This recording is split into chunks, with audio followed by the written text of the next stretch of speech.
तो hi everyone. अब हमने अपनी अभी तक इस वीडियो में इस प्लेलिस्ट के पूरे वीडियो में ये देख चुके हैं कि एक्सेल में जितने भी फीचर्स होते हैं उसमें से लाइक हम किसी इतने सारे सेल बनते कैसे हैं वो देखें। एंड किसी भी सेल पे यूज़र अगर क्लिक करता है तो उसको हाईलाइट कैसे करते हैं वो देखा है।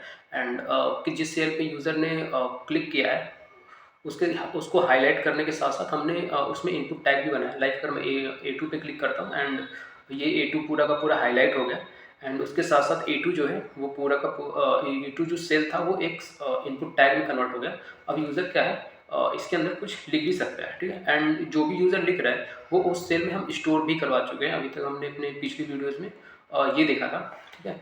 अभी हम एक जो एक्सेल में एग्जैक्ट जो फीचर होता है ये वो एग्जैक्ट वैसे ही इम्प्लीमेंट करने की ट्राई करेंगे। तो क्या एक्सेल में जो फीचर होता है वो कुछ ऐसा होता है कि अगर यूज़र किसी सेल पे क्लिक करता है तो वो बस हाईलाइट होता है। लाइक यूज़र ने B2 पे क्लिक किया तो B2 जो है हाईलाइट हो जाएगा।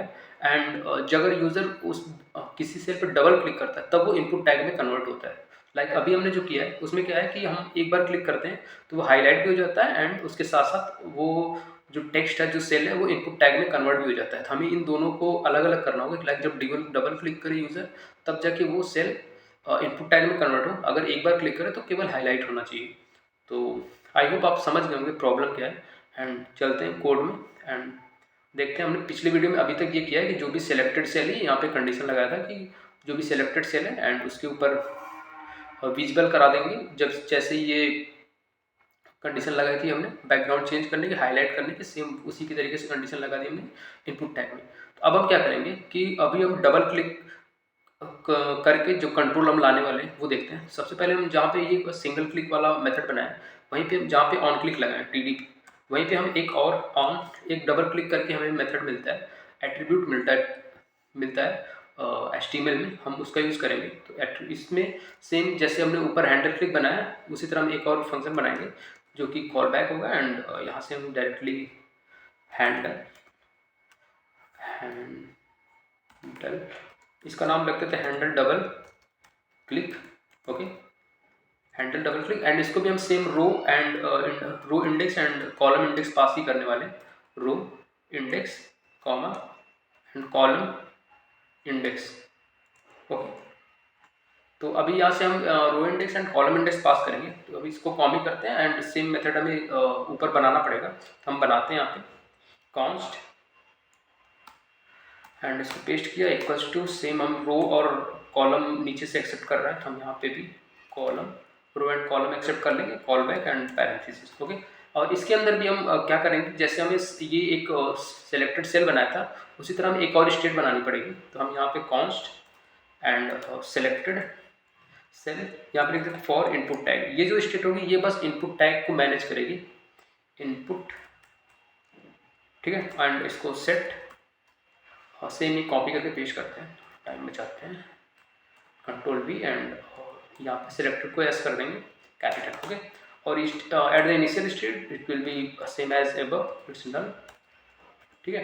एंड जब भी यूज़र डबल क्लिक करेगा, ठीक है, जब डबल क्लिक करेगा तो ये वाला मेथड कॉल होगा। एंड हमें सेम करना है कि set selected cell for input tag वाले स्टेट के अंदर हमें रो जो नीचे से रो और इंडेक्स रो और कॉलम जो मिला है वो यहाँ पे सेव करा देंगे रो और कॉलम के नाम से, ठीक है। मैं दोनों का नाम सेव कर देता हूँ ताकि थोड़ा सा इजी हो।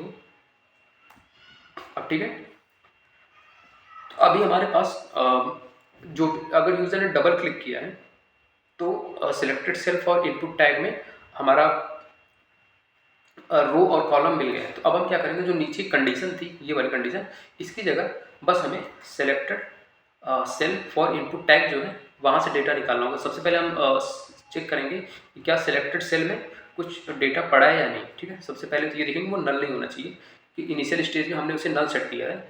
और एक बार ये सिलेक्टेड सेल नल नहीं है एंड उसके बाद हम चेक करेंगे क्या जो करंट मैप के अकॉर्डिंग जो करंट डेटा चल रहा है वो उसका रो और इसका रो इंडेक्स मैच कर रहा है या नहीं। एंड वापस से हम यहाँ पे भी इसको चेंज करेंगे। हमने तीन जगह कंडीशन थी एंड तीनों कंडीशंस को चेंज कर दिया कि selected cell for input tag जो है वो बराबर होना चाहिए कॉलम इंडेक्स के एंड इसका रो इंडेक्स सबसे पहले तो खाली नहीं होना चाहिए, ठीक है। एंड आई होप आपको पीछे काम करना चाहिए। हम अगर ब्राउज़र पे चलें एंड रिफ्रेश करें तो अगर मैं एक बार क्लिक करता हूँ A2 पे तो ये बस हाईलाइट हुआ है, ठीक है। अभी A2 पे हाईलाइट हुआ है। पहले क्या होता था कि हाईलाइट के साथ साथ वो इनपुट टैग में भी कन्वर्ट हो जाता था, लेकिन अगर मैं अब इसके ऊपर डबल क्लिक करूँ तो ये इनपुट टैग में कन्वर्ट हो गया, ठीक है। अब यूज़र इस पर कुछ भी लिख सकता है, ठीक है। उसी तरीके से अगर हम B3 पे क्लिक करें एक बार तो अभी ये केवल हाईलाइट हुआ है, न कि इनपुट टैग में कन्वर्ट हुआ है। एंड अगर हम वापस से दोबारा 2 बार क्लिक करें तो ये इनपुट टैग में कन्वर्ट हो गया है एंड अब यूज़र लिख सकता है। अगर हम किसी टैग पे लाइक B2 पे हम सिंगल क्लिक ना करके डायरेक्टली 2 बार क्लिक कर दें, डबल क्लिक, तो डायरेक्टली इनपुट टैग में कन्वर्ट हो जाएगा। तो अगर मैं B1 पे डबल क्लिक कर दूँ तो देखते हैं क्या होता है एंड ये डायरेक्टली इनपुट टैग में कन्वर्ट हो गया और हम ईजिली यहाँ पे लिख पाते हैं, ठीक है।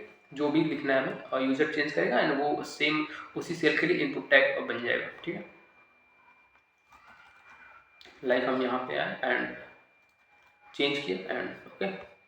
तो आई होप आपको ये वीडियो पसंद आई हो। इस वीडियो में इतना ही। अगले वीडियो में हम ये देखेंगे कि हम अगर इस सेल में और भी रोज़ और भी कॉलम्स ऐड करना चाहते हैं यहाँ से ब्राउज़र से बिना, क्योंकि अभी तक अगर हमें रो और कॉलम ऐड करने तो हमें ये नंबर ऑफ़ एरेज जो एरे हैं इस एरे के अंदर डेटा ऐड करना पड़ेगा और भी। बट अगर हम यहाँ पे एक फंक्शनैलिटी ऐड कर दें, लाइक यहाँ पे एक बटन हो जिस पर क्लिक करके यूज़र और भी रो और या फिर और भी कॉलम्स ऐड कर सके, तो वो फीचर हम अगले वीडियो में देखेंगे। एंड अभी भी यहाँ पे एक प्रॉब्लम है आई थिंक, जैसा मैं देख पा रहा हूँ कि अगर यूज़र ने लाइक A3 पे डबल क्लिक किया एंड ये इनपुट टैग में कन्वर्ट हो गया, तो अब अगर यूज़र B3 पे या फिर कहीं और क्लिक करता है तो ठीक है, तो यहाँ पे प्रॉब्लम ये कि अगर हम यहाँ पे लाइक क्लिक किया एंड B2 जो इस समय है वो इनपुट टैग में कन्वर्ट हो गया, बट प्रॉब्लम ये कि अगर C1 पे एक बार क्लिक करेगा तो अभी ये इनपुट टैग इसके पास कंट्रोल है ही है, ठीक है। तो ये गलत है क्योंकि जैसे ही अगर यूज़र कहीं और क्लिक करे तो ये वापस से खाली हो जाना चाहिए। तो इसके लिए हम देखेंगे अगली वीडियो में। अभी के लिए इतना ही, अगली वीडियो में फिर मिलेंगे किसी नई प्रॉब्लम के साथ। Thank you.